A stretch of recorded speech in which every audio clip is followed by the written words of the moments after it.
നമസ്കാരം. റാഫ്റ്റോക്ക് ഫുട്ബോളിലേക്ക് അവർക്കും സ്വാഗതം. ലാലിഗയിൽ ലെവാന്റയെ ഏകപക്ഷീയമായ 3 ഗോളുകൾക്ക് തോൽപ്പിച്ചുകൊണ്ട് FC ബാഴ്സലോണ റയൽ മാഡ്രിഡിനെ പിന്തള്ളി പോയിന്റ് പട്ടികയിൽ 1-ാം സ്ഥാനത്തേക്ക് കയറിയിരിക്കുന്നു.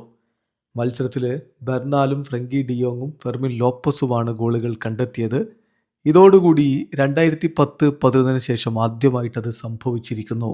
അതായത് 2 ഡിഫൻസീവ് മിഡ്ഫീൽഡർമാർ ബാഴ്സലോണയ്ക്ക് വേണ്ടി ഗോൾ അടിച്ചിരിക്കുന്നു.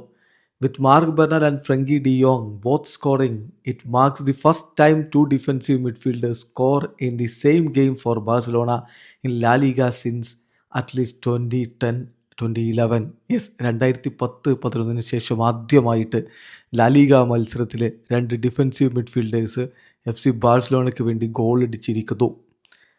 തീർച്ചയായിട്ടും ബാഴ്സയെ സംബന്ധിച്ചിടത്തോളം ഈ വിജയം ഏറെ വിലപ്പെട്ടതാണ്. 1 പോയിന്റ് വ്യത്യാസത്തിലാണെങ്കിലും ലാലിഗയിൽ അവർ 1-ാം സ്ഥാനം തിരികെ പിടിച്ചിരിക്കുന്നു.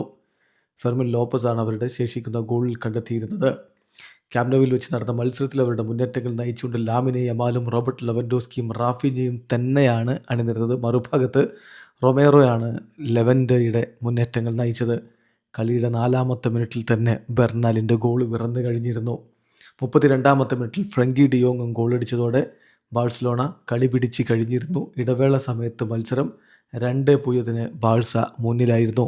തുടർന്നാണ് 2-ാം പകുതിയിൽ ആ ഗോൾ പിറക്കുന്നത്. 2-ാം പകുതിയുടെ 81-ാമത്തെ മിനിറ്റിലാണ് ഫെർമിൻ ലോപ്പസിൻ്റെ കിടിലൻ ഗോൾ വരുന്നത്. ആ ഗോളോടുകൂടി FC ബാഴ്സലോണ മികച്ച മാർജിനിൽ, ഏകപക്ഷീയമായ 3 ഗോളുകളുടെ മാർജിനിൽ വിജയിച്ച് കയറുകയായിരുന്നു. ബാഴ്സയെ സംബന്ധിച്ചിടത്തോളം മറ്റൊരു സന്തോഷം കൂടിയുണ്ട്. കളിയിൽ പെഡ്രി മടങ്ങിയെത്തി. കുറച്ചധികം നാളുകൾ പരിക്കേറ്റ് പുറത്തുപോയ താരമാണ്. 7 മത്സരങ്ങളോളം പുറത്തിരുന്നതിന് ശേഷം അദ്ദേഹം ഇതാ മടങ്ങിയെത്തിയിരിക്കുന്നു. ബെർണാലിന് പകരം കളിയുടെ 66-ാമത്തെ മിനിറ്റിൽ പെഡ്രി സബ്സ്റ്റിറ്റ്യൂട്ടായിട്ട് ഇറങ്ങി. തീർച്ചയായിട്ടും വരും മത്സരങ്ങളിൽ അദ്ദേഹത്തിൻ്റെ സാന്നിധ്യം ടീമിന് ഗുണം ചെയ്യും. ഇപ്പോൾ 25 കളികൾ കഴിയുമ്പോൾ 61 പോയിൻറ്റോടെ ബാഴ്സലോണ ലാലിഗ ടേബിളിൽ 1-ാമതാണ്. ഇത്രയും കളികളിൽ നിന്ന് 60 പോയിൻ്റാണ് റയൽ മാഡ്രിഡിനുള്ളത്. ഒറ്റ പോയിൻ്റ് വ്യത്യാസത്തിൽ ഈ ടൈറ്റിൽ റേസ് ഘടിപ്പിച്ചുകൊണ്ട് തന്നെ മുന്നോട്ട് കൊണ്ടുപോവുകയാണ്. വീഡിയോ അവസാനിക്കുന്നു.